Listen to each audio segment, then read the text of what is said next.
45,000 रुपियाँको बजेटमा gaming AMOLED display 70 वाटको फास्ट चार्जिङ र 6000 मिलियम आवरको ब्याट्री भएको फोन खोज्दै हुनुहुन्छ?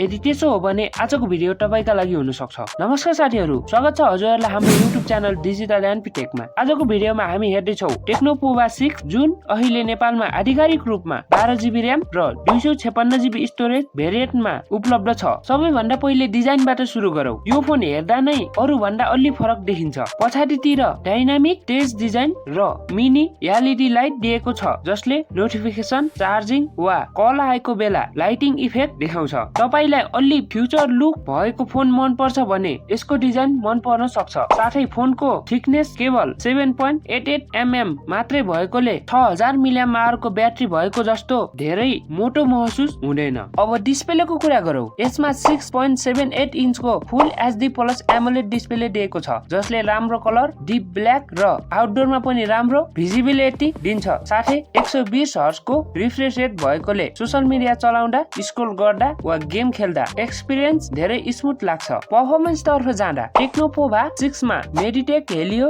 G99 अल्टिमेट प्रोसेसर छ। यो 4G प्रोसेसर हो, त्यसैले यदि तपाईलाई 5G नै चाहिएको हो भने यो फोन तपाईका लागि होइन। तर गेमिङ र डेली युजको हिसाबले भने G99 अल्टिमेट अहिले पनि राम्रो चिपसेट मानिन्छ। PUBG mobile, free fire, mobile legend जस्ता गेम मिडियम देखि हाई सेटिङमा राम्रोसँग खेल्न मिल्छ। सामान्य प्रयोगमा पनि एप स्विचिङ र मल्टिटास्किङ निकै स्मुथ अनुभव हुन्छ। नेपालमा यो फोन 12GB र्याम र 256GB स्टोरेजको एउटै भेरिएन्टमा मात्र उपलब्ध छ। साथै क्यामेराको कुरा गर्दा पछाडि 108 मेगापिक्सलको मेन क्यामेरा प्लस 2 मेगापिक्सलको डेप्थ छ भने अगाडि 32 मेगापिक्सलको सेल्फी क्यामेरा दिएको छ। दिनको उज्यालोमा फोटोहरू राम्रो डिटेल सहित आउँछन्। पोर्ट्रेट पनि ठिकठाकै देखिन्छ। सेल्फी क्यामेराले पनि सोशल मिडिया अपलोड फोटोका लागि मिल्ने राम्रो रिजल्ट दिन्छ। भिडियो रेकर्डिङको कुरा गर्दा फ्रन्ट र रियर दुवैबाट 2K सम्म भिडियो खिच्न सकिन्छ। तर 4K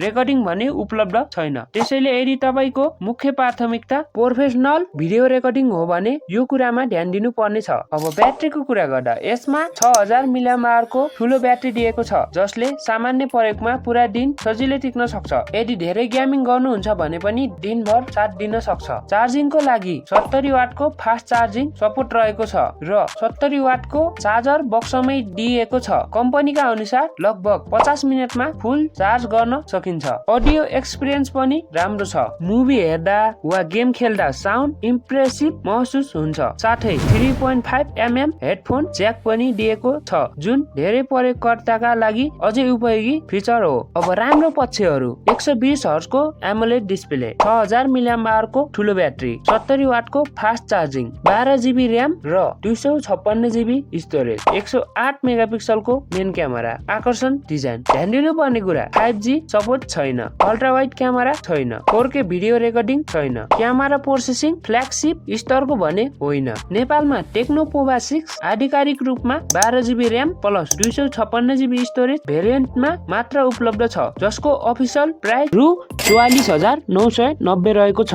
यदि तपाईको प्राथमिकता gaming, battery backup, fast charging र एमोलेड डिस्प्ले हो भने यो मूल्यमा टेक्नो पोभा 6 एउटा राम्रो विकल्प बन्न सक्छ। तर यदि तपाईलाई 5G वा अझ राम्रो क्यामेरा चाहिएको छ भने यही बजेटमा अरु विकल्पहरू पनि हेर्न सक्नुहुन्छ। तपाईलाई यो फोन कस्तो लाग्यो कमेन्टमा आफ्नो विचार लेख्न नबिर्सनु होला। भिडियो मन पर्यो भने लाइक गर्नुहोस्। च्यानलमा नयाँ हुनुहुन्छ भने च्यानललाई सब्स्क्राइब गरेर साइडमा रहेको बेल आइकन पनि थिच्न नबिर्सनु होला। फेरि भेटौँला अर्को भिडियोमा। त्यतिन्जेलको लागि म बिदा हुन चाहे। धन्यवाद। जय नेपाल।